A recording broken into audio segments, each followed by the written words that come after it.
Vous savez, historiquement, il a été frustrant de répondre à des questions posées par des débutants sur des forums tels que Stack Overflow. Des débutants qui ne suivaient pas le format correct pour les questions de programmation. Ils ne donnaient pas donc le résultat attendu, le résultat réel, le code et le message d'erreur. En général, les débutants posent des questions de ce type. Laissez-moi donc essayer un nouveau chat ici.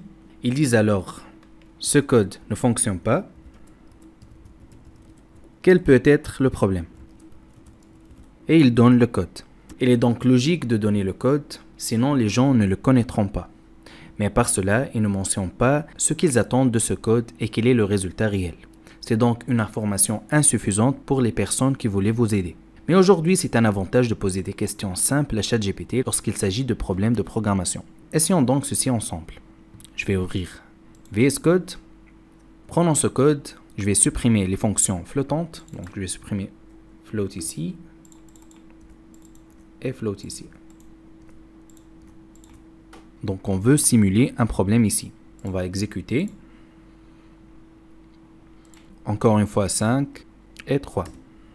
Le problème est que si vous entrez 3 et 5, vous obtiendrez cette erreur. Parce qu'il essaie de multiplier ces strings, le string A et le string B. Parce que l'entrée donne une chaîne, pas un nombre. Nous passons donc à ChatGPT. Ce code ne fonctionne pas. Quel peut être le problème? Donc j'ai oublié de copier mon code. Et je vais coller mon code ici. Sans rien dire d'autre. Vous ne voulez pas influencer le chatbot. Laisse-le essayer de trouver lui-même la solution. Et il fait un excellent travail. Vous verrez.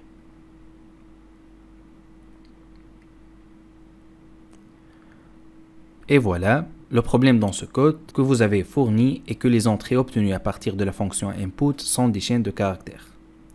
Donc ici, il vous dit vous pouvez utiliser les fonctions int ou float pour effectuer cette conversion. Nous y voilà, nous obtiendrons le bon code. C'est donc le même code que celui que nous avons obtenu précédemment. Je suis donc dans un nouveau chat. Le chat précédent était celui-là. Ainsi, lorsque nous avons posé la question en utilisant le format standard, nous avons obtenu le même résultat.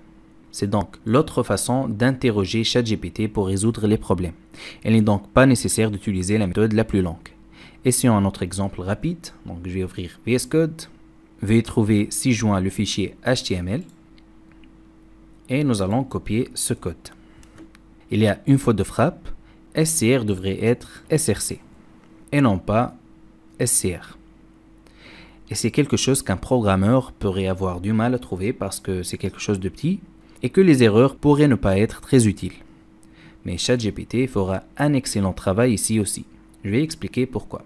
Encore une fois, ce code ne fonctionne pas. Quel peut être le problème? Et à la ligne suivante, vous collez le code et entrez. Et l'IA vous dira exactement quel est le problème. Vous avez donc une faute de frappe dans la balise IMG. L'attribut SRC doivent être utilisés au lieu de SCR. Vous voyez donc qu'il n'est pas nécessaire de donner des informations supplémentaires sur le problème à ChatGPT, parce que ChatGPT dispose d'une immense base de données avec laquelle il peut comparer le code et il lit votre code une fraction de seconde. Un programmeur devrait donc parcourir le code avec soin et essayer de détecter la ligne où l'erreur s'est produite. ChatGPT le fait instantanément et compare le code avec une énorme base de données de code correct, puis essaie de relier les points et vous donne la meilleure réponse possible. C'est très puissant. J'espère que cela a du sens. Utilisez-le et construisez de meilleurs programmes.